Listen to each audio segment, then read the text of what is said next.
Child bearing एजको female Henle पनि certain चाहिँ प्रिकसनहरू अपनाउने, सर्टेन चाहिँ मेडिकल आफूलाई चाहिँ शिक्षित बनाउने, यो चिज भयो भने चाहिँ यो चिजबाट मैले समयमै उपचार गराएँ, स्वास्थ्य महिलाले स्वास्थ्य बच्चा चाहिँ जन्माउँछन् भन्ने सिद्धान्तमै जानु पर्यो।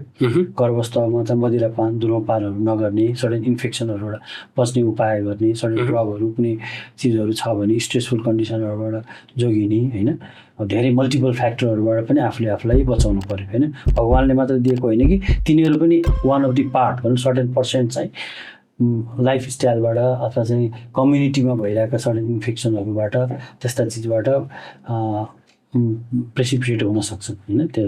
त्यसमा पनि ध्यान दिनु पर्यो। अर्को तपाईँले सेकेन्डमा सोध्नु भएको चाहिँ एज ग्रुपमा जुन एक्वायर्ड डिजिजहरू छ, एक्वायर्ड डिजिजमा चाहिँ बाथ ज्वरोको कुनै न कुनै रूपमा बेटा हेमोलाइटिक स्ट्रेप्टोकोकाईले सोर थ्रोटहरू हुने, त्यसपछि लङ टर्ममा चाहिँ त्यसले मुटुको भल्भहरूमा असर पार्ने, त्यसको पनि प्रोफिल्याक्टिकल्ली एन्टिबायोटिकहरू लिएर त्यसलाई कम्प्लिट ट्रिटमेन्ट गऱ्यो भने त्यो फेजमा पुगिँदैन। बाथ ज्वरो नहुने, बाथ ज्वरोबाट मुटुको भल्भहरू समस्या हुनुमा अहिले नै एउटा किसिमले प्रिकसनहरू त्यसमा केही हदसम्म रोक्न सकिने भयो हैन। कम्प्लिट एन्टिबायोटिक ट्रिटमेन्ट गरियो भने त मुटुको समस्यामा पनि नजान सक्छ हैन।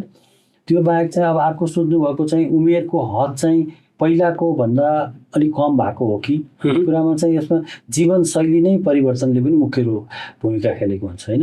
जुन अर्बनाइजेसन भन्छ नि, अब मान्छे गाउँघरमा हुर्किँदाखेरि अब गाउँघरको शैलीमा बाँचुन्जेलसम्म मान्छे बिहानदेखि बेलुकासम्म काम गर्ने भयो हैन, खाना पनि स्वास्थ्यकर खाना खाने भयो, त्यो सबै चिज एउटा फ्याक्टर भयो भने अब सहरीकरण समेत मान्छे बिजी लाइफ भयो, आफूलाई जति पर्याप्त चाहिँ शारीरिक व्यायामहरू पनि नहुन सक्छ, एक्टिभिटी नहुन सक्छ, खानपानको शैलीहरू पनि स्वास्थ्यकर नहुन सक्छ हैन। जङ्क फुडहरूदेखि मल्टिपल फ्याक्टरहरू इन्भाइरोमेन्टल फ्याक्टरहरूमा इन्भल्भ हुने बित्तिकै त्यो चिज चाहिँ अर्ली एक्वायर्ड डिजिजहरू पनि सानै उमेरमा लागेको हुनसक्छ। अब यसमा जेनेटिकल्ली फ्याक्टर पनि एकदम मेजर रोल हुन्छ दुईटै खण्डमा, बच्चामा पनि वयस्कमा हुने कन्जेन्टलमा पनि अनि एक्वायर्ड डिजिजहरूमा जेनेटिकल्ली पनि धेरै नै प्ले गरेको हुन्छ हैन।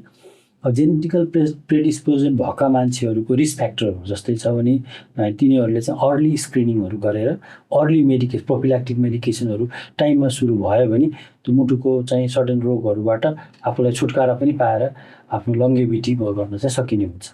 डाक्टर साहब नेपाल, स्वास्थ्य पहुँच समयमा सबैमा।